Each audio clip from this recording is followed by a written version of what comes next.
YouTube channel. I am your friend Viraj Durgoli. I am studying in One International Innovative School. So in this video, I will tell you about Gautam Buddha. So this is our sixth story. So our sixth story name is Buddha Marga 6. So let's begin the story. दोस्तों, इस गौतम बुद्ध की इस कहानी में हम यह सीखेंगे कि जीवन में आने वाले जो भी दुख दर्द का मूल्य कारण क्या है और उससे कैसे छुटकारा पा सकते हैं। चलो दोस्तों, कहानी शुरू करते हैं। एक बार की बात है, एक दुखी व्यक्ति महात्मा गौतम बुद्ध की शरण में आता है और उनका शिष्य बन जाता है। और उस व्यक्ति को गौतम बुद्ध के शरण में आए हुए कुछ ही दिन होते हैं कि वह गौतम बुद्ध से सवाल पूछता है कि महाराज, जीवन में दुखों का मूल्य कारण क्या है? अगर हम भगवान के बच्चे हैं तो भगवान हमें दुख क्यों देते हैं? क्या कोई माता पिता अपने बच्चों को दुख दे सकते हैं? गौतम बुद्ध कुछ नहीं बोलते और आगे बढ़ते हैं। इसे नहीं रहा जाता और वह व्यक्ति वही सवाल फिर से गौतम बुद्ध से पूछता है कि महाराज, हमारे जीवन में दुख क्यों आते हैं?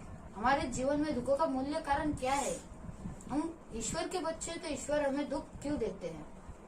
इस बार भी महात्मा गौतम बुद्ध कुछ नहीं बोलते और आगे बढ़ते हैं।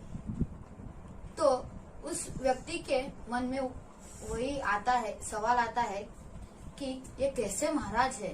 मैंने इनको एक ही सवाल दिया है, ये उसी सवाल के जवाब में अटके हुए हैं। क्या मैंने इनको अपना गुरु चुनकर गलती कर दी? क्या मैंने इनके अनुसरण में आके गलती कर दी? तो वह यह सोचता है कि मैं रात में जब एक गांव में पहुंचूंगा तो दूसरी सुबह मैं गौतम बुद्ध के उठने से पहले मैं वह गांव और गौतम बुद्ध को छोड़ के चला जाऊंगा।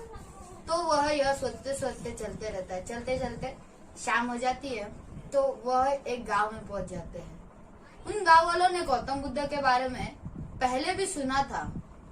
उनको गौतम बुद्ध के विचार बिल्कुल अच्छे नहीं लगते। तो जैसे गौतम बुद्ध और उनके शिष्य गांव में कदम रखते हैं, वैसे वह गांव वाले उनका रास्ता रोककर खड़े हो जाते हैं और गौतम बुद्ध को अपमान करने लगते हैं, उनको गालियां देते हैं, उनके बारे में बुरी बातें कहते हैं। तो गौतम बुद्ध कुछ न बोलते, शांति से रहते हैं। कुछ देर बाद वो अपमान करने के बाद वह व्यक्ति शांत हो जाते हैं। फिर गौतम बुद्ध उनको बोलते हैं कि क्या आपका हो गया? अगर आपका हो गया तो मैं प्रस्थान कर सकता हूँ। तो जो यह बात सुनकर वह व्यक्ति जो गांव वालों में था वह गौतम बुद्ध से पूछता है कि तुम कैसे एक जिद्दी व्यक्ति हो कि हम सब ने तुम्हारा अपमान किया तो भी तुम इतने शांत कैसे रह सकते हो? तुम इतने जिद्दी कैसे हो? हमने तुम्हारी तारीफ नहीं की, तुम्हारी बेइज्जती की। क्या तुम्हारे मन को कोई ठेस नहीं पहुंचती? क्या तुम्हारा आत्मसम्मान को कोई ठेस नहीं पहुंचती? तो वह फिर गौतम बुद्ध मुस्कुराते हुए कहते हैं, मुझे आपके शब्द अच्छे नहीं लगते, इसलिए मुझे आपके शब्दों से कुछ फर्क नहीं पड़ता। तो यह सुनने के बाद गांव में से एक व्यक्ति दूर से दौड़कर आता है और गौतम बुद्ध की चरण में गिर जाता है। और गौतम फिर उठने के बाद गौतम बुद्ध से कहता है कि महाराज, मैं धन्य हो गया, मैं आप जैसे परमात्मा को मिलकर धन्य हो गया।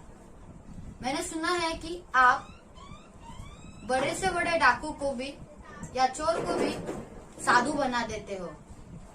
आप किसी भी बुरे व्यक्ति को अच्छा व्यक्ति बना देते हो। तो वह यह कहते कहते गौतम बुद्ध को एक पोटली भेंट में दे देता है। उसमें उसकी रकम, पूरे जीवन की रकम, हीरे जवाहरात रहते, वो गौतम बुद्ध को दे देता है।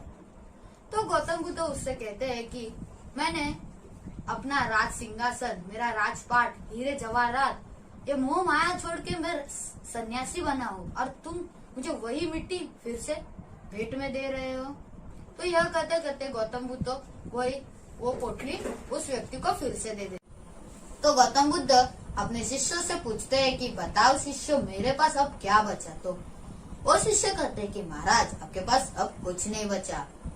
तो वह गांव वालों से पूछते हैं, गौतम बुद्ध गांव वालों से पूछते हैं कि बताओ मेरे पास क्या बचा। तो वह गांव वाले बोलते हैं कि अरे मूर्ख व्यक्ति, तुम्हें दिखता नहीं, उस व्यक्ति ने जो भी तुम्हें दिया था तुमने वो स्वीकार नहीं किया, तो तुम्हें पास कैसे क्या बचेगा।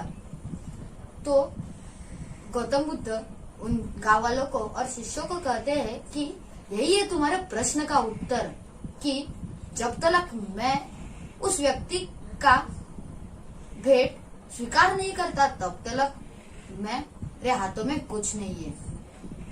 वैसे ही जब तक मैं तुम्हारे बुरी बातें स्वीकार नहीं करता तब तक मैं बुरा क्यों मानूं, मैं अपने आप पर गुस्सा क्यों करूं, मैं गुस्सा क्यों करूं। तो वैसे ही गौतम बुद्ध फिर समझाते हैं कि हमारे जीवन में जो भी दुख दर्द आते हैं उनके लिए हम दूसरों पे डाल देते हैं। हमारे अगर हमारे पर मुसीबत आई तो हम क्या बोलते हैं कि ये मुसीबत उसी के वजह से आई है। तो ऐसे हम उसके ऊपर अपने मुसीबत डाल देते हैं, अपने जो मुसीबत आई है उसका कारण उसको ही बना देते हैं और उसके बुरे विचार अपने अंदर धारण कर लेते हैं। दोस्तों याद रखिए, हीरे कभी भी सोने के संदूक से नहीं, कोयले की खदान से ही निकलते हैं। तो यह सब सुनने के बाद वह लोग गौतम बुद्ध के चरण छूते हैं और उनसे माफी मांगते हैं और उनको प्रणाम करते हैं। So, what are you waiting for? If you want to enroll yourself to prepare for the future, click on the below link right now and get worth ₹20,000 courses for free. So, what are you waiting for? Do like, share and subscribe and click the bell icon for all the notification and do comment in the comment box.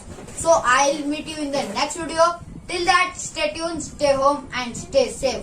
And for more details, visit to www.moneyeducation.in. Thank you. Jai Hind, Jai Bharat.